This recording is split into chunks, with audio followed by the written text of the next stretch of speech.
देश के number 1 channel के नंबर 1 शो कच्चा चिट्ठा में आपका स्वागत है। आपके साथ मैं हूं सबीना तामंग देशमुख। जस्टिन ट्रूडो की दुर्गति अब शुरू हो चुकी है। जस्टिन ट्रूडो कनाडा की लिबरल पार्टी से ही प्रधानमंत्री चुनकर आए हैं, लेकिन अब लिबरल पार्टी के अंदर ही बड़े बड़े नेता ट्रूडो का इस्तीफा मांग रहे हैं। इसके अलावा कनाडा में गैंग वॉर पर गैंग वॉर जारी है। पूरी दुनिया ये सुर्खियां देख रही है और पूरी सुर्खियां यहां बटोरी जा रही है और ट्रूडो का जमकर मजाक भी उड़ाया जा रहा है। अब जस्टिन ट्रूडो समझ चुके हैं कि वो फंस चुके हैं, इसलिए बयानों से पीछे हटने के रास्ते भी तलाशने उन्होंने शुरू कर दिए।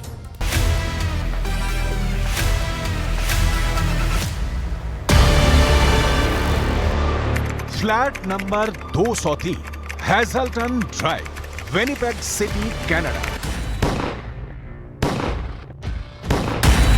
9 गोलियां सीधे सिर में मार दी और फिर मारा गया खालिस्तानी सुखदूल सिंह सुक्खा।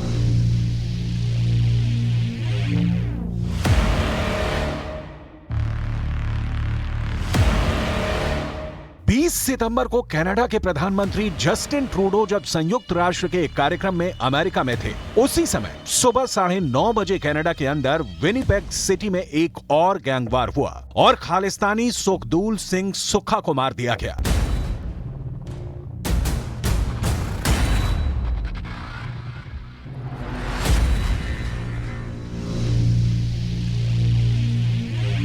सुक्खा के मर्डर के बाद ही एक सोशल मीडिया पोस्ट वायरल होने लगी, जिसमें लॉरेंस बिश्नोई की तरफ से दावा किया गया कि लॉरेंस बिश्नोई के राइट हैंड गोल्डी बराड़ ने सुक्खा का मर्डर कर बदला ले लिया है। गोल्डी बराड़ का ठिकाना कनाडा में ही बताया जाता है। आखिर कनाडा के अंदर चल रहा ये गैंग वॉर क्या है? क्या लॉरेंस बिश्नोई की खालिस्तानियों से कोई दुश्मनी है? कनाडा में जिस तरह का खूनी गदर मचा हुआ है, निशाने पर कनाडा की ट्रूडो सरकार है, जो इस तरह के गैंगवार को काबू कर पाने में पूरी तरह से नाकाम साबित हुई है। आखिर क्या कारण है कि लिबरल पार्टी से प्रधानमंत्री चुने गए जस्टिन ट्रूडो का इस्तीफा लिबरल पार्टी के नेता ही मांग रहे हैं? कनाडा के अखबार नेशनल पोस्ट की ये हेडलाइंस देखिए। इस हेडलाइंस का मतलब है कि लिबरल पार्टी के पूर्व वरिष्ठ नेताओं ने जस्टिन ट्रूडो से इस्तीफा मांगा। आखिर क्यों कनाडा के अखबारों में इस तरह के संपादकीय लिखे जा रहे हैं कि ट्रूडो भारत पर झूठे आरोप लगाकर खुद केंद्र में बने रहना चाहते हैं ताकि राजनीतिक लाभ मिले? आखिर इतनी जल्दी जस्टिन ट्रूडो ने सरेंडर क्यों कर दिया है? भारत के सबूत मांगने के बाद अब जस्टिन ट्रूडो सबूत देने से क्यों इनकार कर रहे हैं? ये सब हम आपको बताने वाले हैं, लेकिन सबसे पहले हम बात करेंगे लॉरेंस बिश्नोई के गैंग की, जो इस वक्त सुक्खा के मर्डर को लेकर काफी ज्यादा चर्चा है। लॉरेंस बिश्नोई की सबसे ज्यादा चर्चा उस वक्त हुई थी जब 29 मई 2022 को सिद्धू मूसेवाला की हत्याकांड में उसका नाम आया था। इसके बाद सलमान खान को दी जाने वाली धमकी के मामले में भी शक की सुई इसी लॉरेंस गैंग के ऊपर घूम रही थी। आखिर लॉरेंस बिश्नोई की दुश्मनी पंजाबी सिंगर सिद्धू मूसेवाला से क्यों थी और खालिस्तानी ग्रुप से इसका क्या कनेक्शन है? सिद्धू मूसेवाला की हत्या को लॉरेंस बिश्नोई के गैंग ने अपने दोस्त विक्की मिद्दू खेड़ा की हत्या का बदला करार दिया। विक्की मिद्दू खेड़ा के परिवार वालों की तरफ से भी यह आरोप लगाया जाता है कि पंजाब की म्यूजिक इंडस्ट्री में वर्चस्व की लड़ाई में ही विक्की की जान गई। दावा यह भी किया जाता है कि बम्बिहा ग्रुप के शूटर्स ने लॉरेंस बिश्नोई के दोस्त म्यूजिक सिंगर विक्की की हत्या की थी, जिसके बाद से लॉरेंस बिश्नोई गैंग के रडार में बम्बिहा ग्रुप आ गया था। ये ग्रुप भी कनाडा में एक्टिव है और सुखदूल सिंह सुक्खा इसी ग्रुप के साथ जुड़ा हुआ था।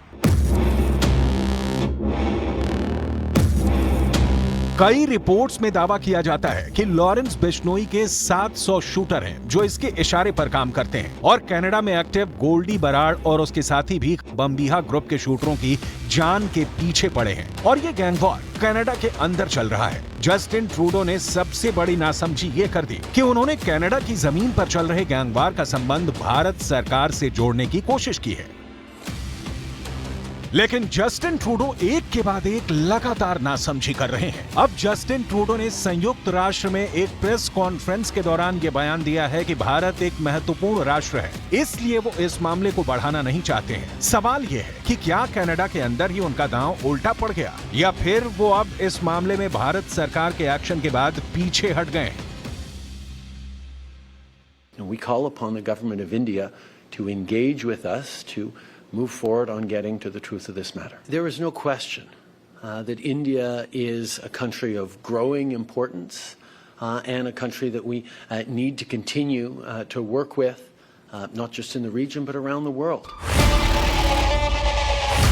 दरअसल हकीकत यह है कि ट्रूडो को लगा कि वो भारत के खिलाफ अनर्गल आरोप लगाकर दूसरे देशों का समर्थन हासिल कर लेंगे, लेकिन सच्चाई ये है कि ट्रूडो अलग थलग पड़ गए हैं। ट्रूडो ने अमेरिका, ब्रिटेन, ऑस्ट्रेलिया हर जगह कोशिश की, लेकिन कहीं पर उनकी दाल नहीं गली, इसलिए अब वो पीछे हट गए हैं और सबूत देने के नाम पर बगले झांकने लगे हैं। वहीं दूसरी तरफ कनाडा के अंदर की पॉलिटिक्स में उन पर दबाव बढ़ गया है और उनका इस्तीफा मांगा जा रहा है। जस्टिन ट्रूडो लिबरल पार्टी से हैं और लिबरल पार्टी के नेता ही ट्रूडो का इस्तीफा मांग रहे हैं। कनाडा के अखबार नेशनल पोस्ट ने इस खबर को जोर शोर से उठाया है, जिसमें मार्च 2023 में कनाडा के उप प्रधानमंत्री रहे लिबरल पार्टी के नेता जॉन मैनली ने ट्रूडो का इस्तीफा मांगा है। जॉन मैनली ने कहा है कि अगले चुनाव तक ट्रूडो 10 साल तक प्रधानमंत्री बन चुके होंगे, अब उनको इस्तीफा दे देना चाहिए और आगे प्रधानमंत्री की दावेदारी पेश नहीं करनी चाहिए क्योंकि परिस्थितियां अब उनके अनुकूल नहीं हैं। दरअसल ट्रूडो की वजह से कनाडा को बहुत ज्यादा बदनामी झेलनी पड़ रही है और इसलिए उनकी लोकप्रियता भी लगातार घट रही है। अपनी नासमझियों की वजह से ट्रूडो लगातार कनाडा के लोगों के लिए शर्मिंदगी का सबब बन जाते हैं। वो तस्वीरें पूरी दुनिया ने देखी थी जब चीन के राष्ट्रपति शी जिनपिंग ने सार्वजनिक तौर पर ट्रूडो को फटकार लगाई थी। ये मामला इंडोनेशिया के बाली में हुई G20 समिट का है, जब कनाडा के प्रधानमंत्री जस्टिन ट्रूडो और चीन के राष्ट्रपति शी जिनपिंग का एक वीडियो क्लिप सोशल मीडिया पर वायरल हो गया था। इस वीडियो में दिख रहा है कि चीन के राष्ट्रपति बुरी तरह झल्लाए हुए हैं। वीडियो में दिख रहा है कि शी जिनपिंग कनाडा के पीएम से बैठक से अलग खड़े होकर बात कर रहे हैं। जस्टिन ट्रूडो से चीनी राष्ट्रपति शी जिनपिंग ने कहा है कि आप पहले की बातचीत को मीडिया में साझा नहीं कर सकते हैं। ये बिल्कुल सही है, डिप्लोमेसी ऐसे काम नहीं करती है। दरअसल ट्रूडो ने जिनपिंग के साथ हुई निजी बातचीत को मीडिया में साझा कर दिया था, जिससे शी जिनपिंग झल्ला उठे थे। इसके साथ ही कनाडा के अंदर अखबारों में भी संपादकीय लिखे जा रहे हैं, जिसमें ट्रूडो की पोल खोली जा रही है। 11 पुरस्कारों से सम्मानित कनाडा के वरिष्ठ पत्रकार टेरी ग्लेविन ने नेशनल पोस्ट अखबार में लिखा है कि सिर्फ खुद को केंद्र में रखकर ध्यान आकर्षित करने के लिए और किसी तरह कनाडा की जनता का सपोर्ट हासिल करने के लिए जस्टिन ट्रूडो राजनीति कर रहे हैं। टेरी ने लिखा है कि सोमवार को जब कनाडा की संसद शुरू हुई, तब हाउस ऑफ कॉमन्स की बैठक में आसमान छूते कमरों के किराए, घर की बढ़ती कीमतें, महंगे होते भोजन, ईंधन की बढ़ती लागत और कनाडाई लोगों के दुख दर्द पर बात होनी चाहिए थी। लेकिन 24 घंटे के अंदर ट्रूडो ने एक मनोरंजक अंतर्राष्ट्रीय कहानी बनाई। ये कहानी नाटो की राजधानियों को केंद्र में रखकर बनाई गई थी और ट्रूडो ने इसमें कामयाबी भी हासिल की। ट्रूडो ने खुद को कहानी के वीर बहादुर व्यक्ति की तरह आगे रखा है और अब तक ये काम जारी है। इस कहानी ने दुनिया भर में वॉशिंगटन पोस्ट और न्यूयॉर्क टाइम्स से लेकर टाइम्स ऑफ लंदन और अल जजीरा तक और पूरे कनाडा में बैनर और सुर्खियां बटोरी हैं। लेकिन ये सब करने के लिए ट्रूडो को एक झूठ और अशोभनीय बात ये बोलनी पड़ी कि एक कनाडा के नागरिक की हत्या भारत सरकार ने करवाई है। कनाडा के ही अखबार नेशनल पोस्ट में प्रसिद्ध वरिष्ठ पत्रकार टेरी ग्लेविन ने आगे जस्टिन ट्रूडो की खतरनाक ढंग से पोल खोली है। टेरी ने लिखा कि दरअसल जस्टिन ट्रूडो ने खुद ही अपने रवैये से अपनी बदनामी करवाई है और इसकी खिसियाहट अब कनाडा में निकाली जा रही है। क्या लिखा है टेरी ने, जरा देखते हैं। टेरी ने लिखा है कि असलियत ये नहीं है जो ट्रूडो दिखा रहे हैं। दरअसल दिल्ली में ट्रूडो का विश्व मंच पर अपमान हुआ। ट्रूडो को G20 के नेताओं के द्वारा विनम्रता पूर्वक नजरअंदाज कर दिया गया था। भारतीय प्रेस ने उनका मजाक उड़ाया था। ट्रूडो ग्लोबल बायोफ्यूल्स अलायंस के लॉन्च में नहीं गए और समापन के दौरान आयोजित भव्य डिनर में भी शामिल नहीं हुए। फिर उनका विमान उड़ान के लिए अयोग्य घोषित हो गया, जिसके बाद उन्होंने खुद को कई घंटों तक फंसा पाया। इसके बाद मोदी ने उन्हें अपने दल के साथ घर तक ले जाने के लिए भारतीय वायुसेना के बोइंग 777 की पेशकश की, लेकिन ट्रूडो ने नाक सिकोड़ ली और फिर ट्रूडो को 24 घंटों का इंतजार करना पड़ा।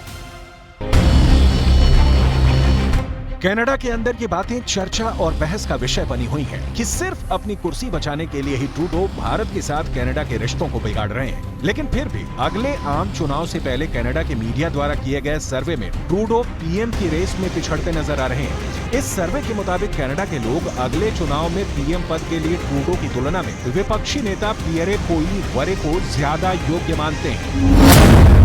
कनाडा में 2025 में आम चुनाव होने हैं, लेकिन उससे पहले आया ये सर्वे ट्रूडो और उनकी लिबरल पार्टी की टेंशन बढ़ाने वाला है। कनाडा के ग्लोबल न्यूज के लिए IBSO के किए सर्वे में कनाडा के लोग विपक्षी नेता पियरे पोइलीवरे को पीएम के लिए सबसे अच्छे उम्मीदवार के रूप में देखते हैं। सर्वे में 39% लोगों ने उन्हें पीएम पद के योग्य माना है, जबकि ट्रूडो के पक्ष में सिर्फ 30% वोट पड़े हैं। कनाडा के अंदर खालिस्तान सिर्फ कुछ राजनेताओं की राजनीति का माध्यम है और पूरी दुनिया में ये बात साफ नजर आ रही है कि खालिस्तानियों का सिख धर्म से कोई लेना देना ही नहीं है। नानक देव जी से लेकर के गुरु गोविंद सिंह जी तक सिखों की गौरवशाली परंपरा राष्ट्र धर्म अध्यात्म धर्म के पर आधारित रही है और देश की एकता अखंडता संप्रदाय के लिए और सनातन धर्म की रक्षा के लिए हमारे सभी सिख गुरुओं ने अपना सर्वस्व बलिदान दिया है, आहूत किया, सर्वांश दानी। ऐसे उन गुरुओं की गौरवशाली परंपरा में कुछ लोग कनाडा में, कुछ छुटपुट और ऑस्ट्रेलिया में, कुछ ब्रिटेन में वो खालिस्तान का झंडा उठाए फिरते हैं और भारत को बदनाम करते हैं। सबके सब सिख भाई वो भारत की एकता अखंडता और संप्रदाय के साथ में कुछ सिरफिरे लोग सभी वर्गों में होते हैं, उनको सिख धर्म का प्रतिनिधि नहीं मानना चाहिए। कुल मिलाकर भारत ने कनाडा को जिस तरह दुनिया के सामने फटकारा है, अब जस्टिन ट्रूडो अकेले पड़ गए हैं और उनके पास पीछे हटने के अलावा कोई विकल्प ही नहीं है। देखिए, दुनिया में एक और न्यूक्लियर फ्रंट के खुलने का खतरा बढ़ गया है। दरअसल परमाणु हथियारों को लेकर ईरान और सऊदी अरब में बुरी तरह से ठन गई है। ईरान पूरी ताकत के साथ परमाणु बॉम्ब बनाने की जुगत में तेजी से जुटा हुआ है और इसकी वजह से सऊदी अरब भी न्यूक्लियर रेस में शामिल हो गया। सऊदी अरब के प्रिंस मोहम्मद बिन सलमान ने धमकी भरा ऐलान किया। प्रिंस सलमान का कहना है कि अगर ईरान परमाणु हथियार हासिल कर लेता है तो हम भी पीछे नहीं रहेंगे और तब हमारे पास भी परमाणु हथियार होंगे।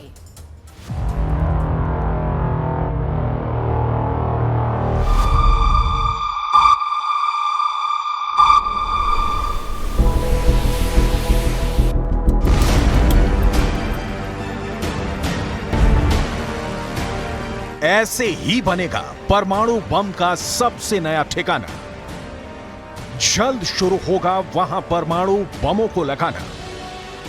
परमाणु हथियारों का वो नया अड्डा बहुत खतरनाक होगा। वहां भी खोदा जाने वाला है परमाणु बम का न्यूक्लियर गड्ढा।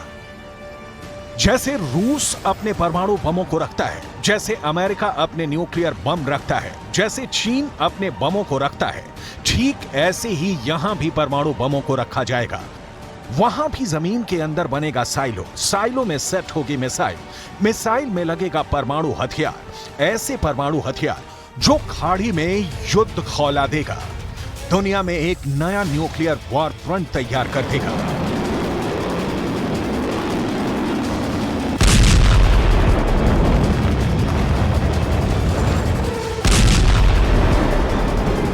ऐसा हम नहीं कह रहे, यह सऊदी अरब के प्रिंस मोहम्मद बिन सलमान ने धमकी भरा ऐलान किया है।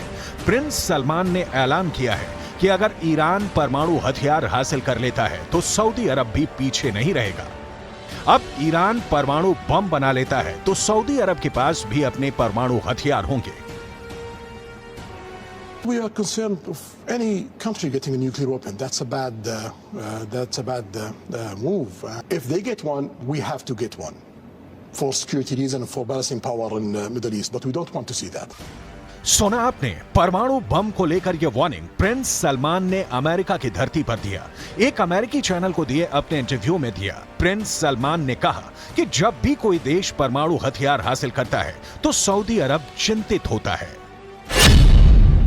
लेकिन इसी के साथ उन्होंने यह भी कहा कि कोई भी देश परमाणु हथियार का इस्तेमाल नहीं करेगा, क्योंकि परमाणु बम के इस्तेमाल का मतलब होगा बाकी दुनिया के साथ युद्ध शुरू करना।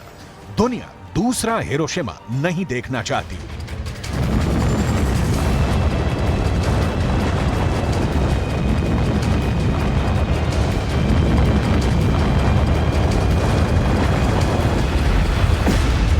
प्रिंस सलमान का कहना है कि अगर दुनिया 1 लाख लोगों को मरते हुए देखेगी तो इसका मतलब है कि परमाणु हमला करने वाले देश बाकी दुनिया के साथ युद्ध में हैं। लेकिन इसी के साथ परमाणु हथियारों के निर्माण को लेकर सऊदी अरब ने अपनी प्रतिबद्धता भी दोहराई। इस शर्त के साथ अगर ईरान बनाता है तो सऊदी अरब भी बनाएगा। अगर ऐसा होता है तो दुनिया के नक्शे पर परमाणु हथियारों से लैस 2 नए देश बढ़ जाएंगे। पहला देश होगा ईरान, जिसके बारे में कहा जाता है कि वो पूरी ताकत के साथ परमाणु बम बनाने की जुगत में है। दूसरा देश होगा सऊदी अरब, जिसके प्रिंस सलमान ने साफ साफ शब्दों में दुनिया को बता दिया है कि अगर ईरान के पास परमाणु बम होगा तो सऊदी अरब के पास भी अपना परमाणु बम होगा।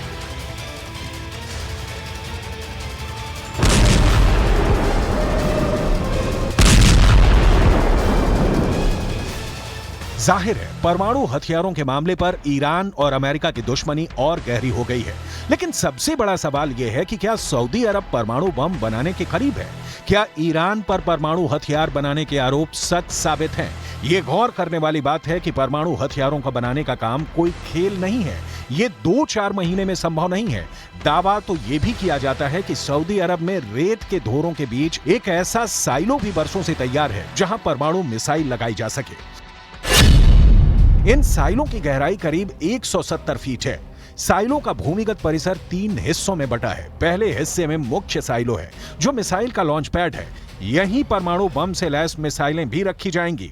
दूसरा हिस्सा मास्टर कंट्रोल रूम होता है, जहां मिसाइल लॉन्च का बटन होगा। तीसरे हिस्से में मिसाइल सेंटर में काम करने वालों के क्वार्टर बने हैं। इसमें पानी, बिजली और सीवेज सिस्टम है। पूरे भूमिगत परिसर को परमाणु हमले का सामना करने के लिए भी डिजाइन किया गया है।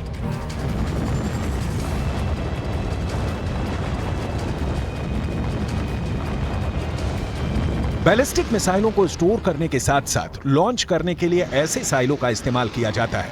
यह पहली बार नहीं है जब सऊदी अरब की तरफ से ईरान के संभावित खतरे को देखते हुए परमाणु बमों से जुड़ा बयान सामने आया है। इससे पहले अरब के विदेश मंत्री प्रिंस फैसल बिन फरहान अल सऊद ने पिछले साल बयान दिया था कि अगर तेहरान को ऑपरेशनल परमाणु हथियार मिलता है तो सऊदी अरब भी अपनी सुरक्षा बढ़ाने के लिए परमाणु हथियारों की तरफ कदम बढ़ाएगा। सऊदी अरब के पास साल 1987 से ही ऐसी मिसाइलें हैं जिसमें न सिर्फ परमाणु बम फिट हो सकते हैं बल्कि परमाणु हमला भी हो सकता है। रिपोर्ट के मुताबिक 1987 में सऊदी अरब ने चीन से दर्जनों की तादाद में DF-3A मिसाइल खरीदी थी। पिछले 36 साल से चीन में बनी ये मिसाइल सऊदी अरब में ही तैनात हैं। दावे के मुताबिक रॉयल सऊदी सामरिक मिसाइल सेना के पास करीब 60 DF-3A मिसाइलें हैं। 2014 में सऊदी अरब ने एक परेड में इन मिसाइलों को दिखाया भी था। सऊदी अरब और UAE के बीच दोस्ती है। दोनों के बीच कोई न्यूक्लियर रेस नहीं है, लेकिन ईरान के साथ सऊदी अरब की न्यूक्लियर रेस बरसों पुरानी है। दावा किया जाता है कि बिजली के लिए न्यूक्लियर रिएक्टर बनाने के बहाने ईरान परमाणु बम बनाने के काफी करीब है। लेकिन ऐसा नहीं है कि सऊदी अरब ने भी बिजली बनाने के लिए परमाणु रिएक्टर नहीं बनाए हैं। साल 2016 में सऊदी अरब ने ऐलान किया था कि वो अगले 2 दशक में 16 न्यूक्लियर रिएक्टर बनाएगा, जिसकी लागत $80 अरब होगी। सऊदी अरब के न्यूक्लियर रिएक्टरों की तस्वीरें भी सामने आती रहती हैं। सैटेलाइट तस्वीरें भी दुनिया के सामने आ चुकी हैं, लेकिन दावा किया जाता है कि ये रिएक्टर परमाणु बम बनाने के लिए नहीं बल्कि बिजली बनाने के लिए बनाए गए हैं। लेकिन गौर करने वाली बात यह है कि चाहे न्यूक्लियर बम बनाना हो या फिर बिजली, दोनों में ही यूरेनियम का इस्तेमाल होता है। दोनों का बनाने का फॉर्मूला भी करीब करीब एक ही जैसा है। न्यूक्लियर पावर प्लांट में जब यूरेनियम के न्यूक्लियस पर न्यूट्रॉन की बमबारी की जाती है तो वो 2 हिस्सों में बढ़ जाता है। इस प्रक्रिया में न्यूट्रॉन में बहुत ज्यादा गर्मी पैदा होती है। न्यूक्लियर रिएक्टर में इसका चेन रिएक्शन शुरू हो जाता है। इसी प्रक्रिया का इस्तेमाल परमाणु बम बनाने में भी किया जाता है और न्यूक्लियर पावर प्लांट में बिजली बनाने में भी। ईरान को लेकर दावा किया जाता है कि ईरान ने यूरेनियम की एक बड़ी खेप को इकट्ठा कर लिया है। दावे के मुताबिक ईरान ने यूरेनियम का जो जखीरा जमा किया है उसे इतना संवर्धित कर लिया है कि परमाणु बम बनाने के करीब पहुंच गया है। परमाणु बम बनाने के लिए 90% संवर्धित यूरेनियम की जरूरत होती है और IAEA के मुताबिक ईरान 83.7% संवर्धित यूरेनियम हासिल कर चुका है, यानी वो एटम बम बनाने के बेहद करीब पहुंच गया है। साल 2015 में डोनाल्ड ट्रंप ने ईरान के साथ न्यूक्लियर डील को तोड़ दिया था। बाद में जो बाइडेन ने भी इसे फिर से शुरू करने से इनकार कर दिया, जिसके बाद दावा किया जाता है कि ईरान के परमाणु कार्यक्रम में तेजी आई है। वहीं सऊदी अरब भी बिजली बनाने वाले न्यूक्लियर रिएक्टर पर तेजी से काम कर रहा है। किसी भी न्यूक्लियर पावर प्लांट में न्यूक्लियर ईंधन के इस्तेमाल से भारी मात्रा में गर्मी पैदा की जाती है। फिर इस गर्मी से वाटर रिएक्टर में इकट्ठा किए गए पानी को गर्म किया जाता है, जिससे पानी भाप में बदल जाता है। जब इस भाप की ताकत से टरबाइन को घुमाया जाता है तो बिजली पैदा होती है। दावे के मुताबिक सऊदी अरब में न्यूक्लियर रिएक्टर बनाने के लिए चीन ने भी प्रस्ताव दिया है। चीन की बैलिस्टिक मिसाइल पहले ही सऊदी अरब के पास है। वहीं कई खुफिया रिपोर्ट के हवाले से दावा किया जाता है कि पाकिस्तान सऊदी अरब को परमाणु बम मुहैया करा रहा है। अगर खुफिया रिपोर्ट की माने तो जल्द ही सऊदी अरब के पास परमाणु बम होगा। दावे के मुताबिक सऊदी अरब के लिए परमाणु बम पाकिस्तान बना रहा है। ऐसे दावे किए जाते रहे हैं कि सऊदी अरब ने ईरान के परमाणु कार्यक्रम से निपटने के लिए पाकिस्तानी परमाणु हथियारों में पैसा लगाया है। कई पश्चिमी देशों, पाकिस्तानी अधिकारियों और खुफिया रिपोर्ट के हवाले से कहा गया है कि जल्द ही सऊदी अरब इन हथियारों को तैनात कर देगा। खुफिया एजेंसियां तो यहां तक दावा करती हैं कि नाटो के सीनियर अफसरों को यह बात पता है। पाकिस्तान में सऊदी अरब की मांग पर परमाणु हथियार बनाने का काम जोरों पर चल रहा है। यानी वजह है कि 2009 में सऊदी अरब के किंग अब्दुल्ला ने मध्य पूर्व के दौरे पर आए अमेरिकी विशेष राजदूत डेनिस रॉज को धमकाया भी था कि अगर ईरान ने अपनी सीमा लांघी तो फिर उनके पास भी बम होगा। इस छोटी सी बात में अमेरिका को संकेत दिए थे कि सऊदी अरब अब परमाणु हथियार पाने की होड़ में शामिल हो गया है। 22 साल बाद अब प्रिंस सलमान ने भी ऐलान किया है कि अगर ईरान परमाणु हथियार हासिल कर लेता है तो सऊदी अरब भी पीछे नहीं रहेगा। यानी वो दिन दूर नहीं जब एक साथ 2 नए देश परमाणु बम से लैस हो जाएंगे।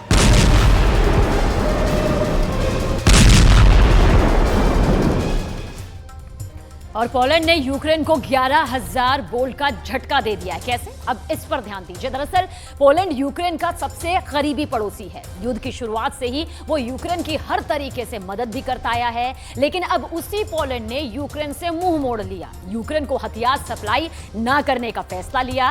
पोलैंड के प्रधानमंत्री का कहना है कि वो यूक्रेन को हथियार देने की जगह अपने देश में ज्यादा मॉडर्न और एडवांस हथियार जुटाने पर काम करेंगे।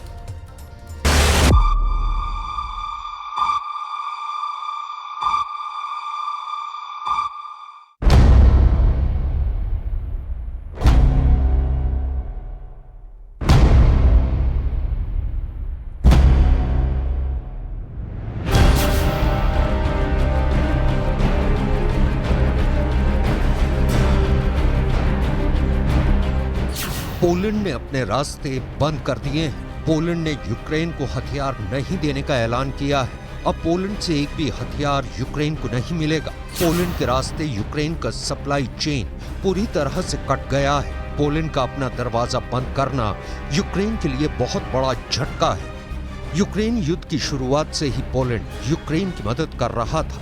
पोलैंड से यूक्रेन को हथियार मिल रहे थे। विदेश से मिलने वाले हथियार पोलैंड के रास्ते ही यूक्रेन पहुंच रहे थे। लेकिन अब पोलैंड का कहना है कि वो यूक्रेन को हथियार देने के बदले खुद को और मजबूत बनाएगा। पोलैंड के प्रधानमंत्री ने कहा है कि वो यूक्रेन को हथियार देने की जगह अपने देश में ज्यादा मॉडर्न और एडवांस हथियार जुटाने पर फोकस करेंगे। Nie przekazujemy żadnego uzbrojenia na Ukrainę z tego względu, że my teraz sami się broimy w najnowocześniejszą broń.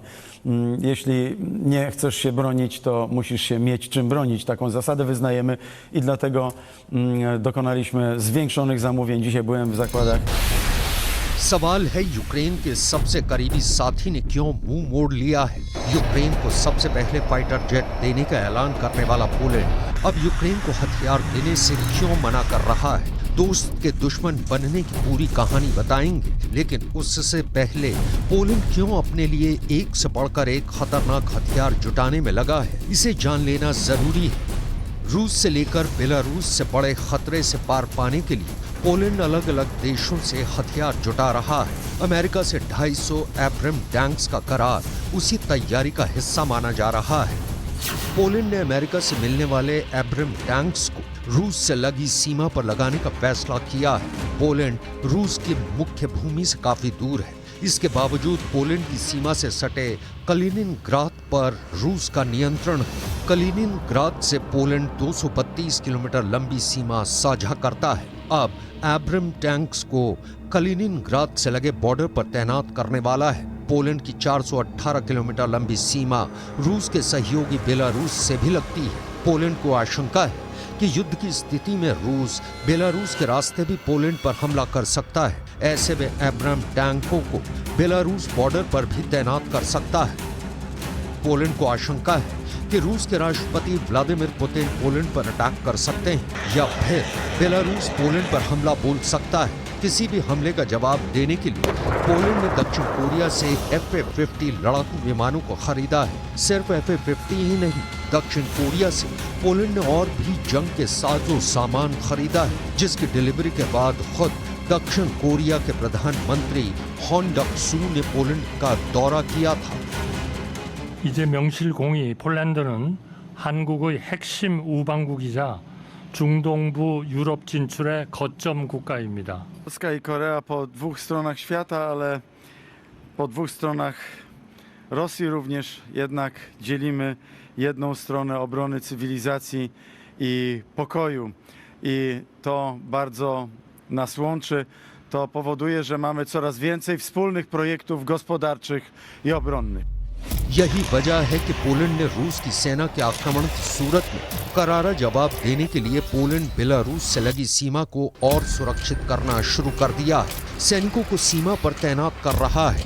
ये पोलैंड की सेना का सबसे ताजा मूवमेंट है। बटालियन की बटालियन जा रही हैं, टैंक जा रहे हैं, बख्तरबंद गाड़ियां जा रही हैं। ये पोलैंड की सेना का बेलारूस बॉर्डर की ओर बढ़ने का वीडियो है। पश्चिमी मीडिया के मुताबिक बेलारूस की ओर बढ़ते खतरे को देखते हुए पोलैंड ने बेलारूस से लगी सीमा पर सेना की तैनाती तो बढ़ा दी है। दावा तो यहाँ तक है कि अगर युद्ध की नौबत आ गई तो नेटो के 1 लाख सैनिक पोलैंड में लैंड कर जाएंगे। पोलैंड के राष्ट्रपति ने दावा किया है कि 1 लाख नेटो सैनिकों की इस मूवमेंट के प्लान पर नेटो ने अपनी मोहर भी लगा दी है। 1 लाख नेटो सैनिकों का पोलैंड आना युद्ध के लिहाज से बहुत बड़ा संकेत है, बहुत विस्फोटक प्लान है, क्योंकि इस प्लान के तहत नेटो की 1 लाख सेना पोलैंड में दाखिल हो जाएगी। नेटो के फाइटर जेट पोलैंड आएंगे, नेटो के घातक टैंक पोलैंड पहुंचेंगे, नेटो की बख्तरबंद गाड़ियां पोलैंड आएंगी, नेटो की स्पेशल फोर्स पोलैंड में होगी। पोलैंड की सबसे बड़ी टेंशन इस वक्त बेलारूस बना हुआ है, क्योंकि पोलैंड के पड़ोसी देश बेलारूस में रूस की कई खतरनाक मिसाइलें तैनात हैं। रूस के परमाणु बम भी अब बेलारूस में लग गए हैं। पोलैंड को डर है कि यूक्रेन की मदद से हार खाए पुतिन आज नहीं तो कल उस पर भी हमला कर सकते हैं।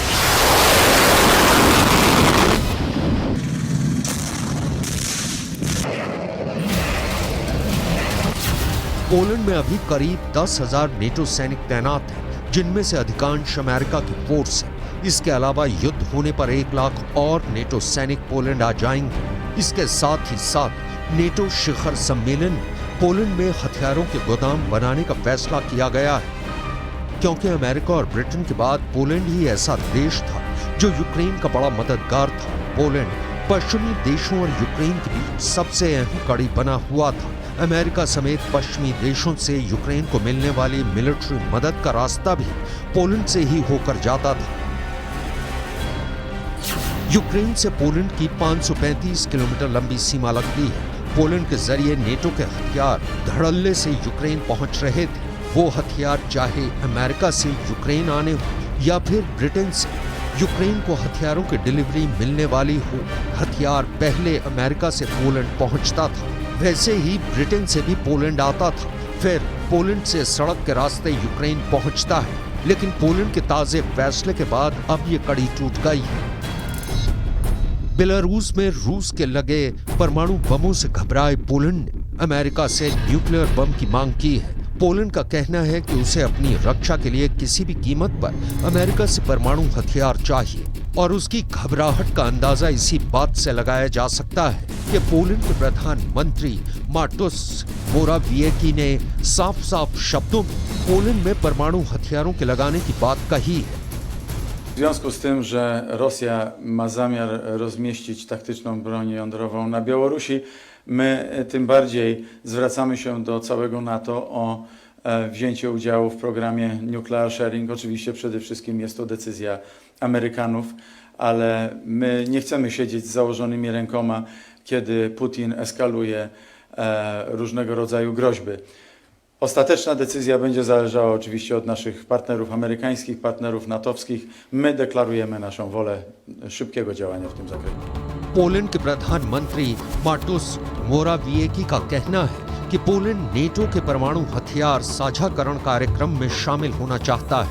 पोलैंड के राष्ट्रपति अंद्रेज डूडा ने पहले ही बयान दे दिया है कि उनके देश को अपनी जमीन पर अमेरिका के परमाणु बम को तैनात करने में कोई दिक्कत नहीं है। वो अमेरिका के परमाणु हथियारों की मेजबानी करने के लिए बातचीत कर रहे हैं। पोलैंड के राष्ट्रपति एंड्रेज डूडा बयान दे चुके हैं कि हमने अमेरिका के नेताओं के साथ इस बारे में बात की है कि क्या अमेरिका इस तरह की संभावना पर विचार कर रहा है। मुद्दा खुला है।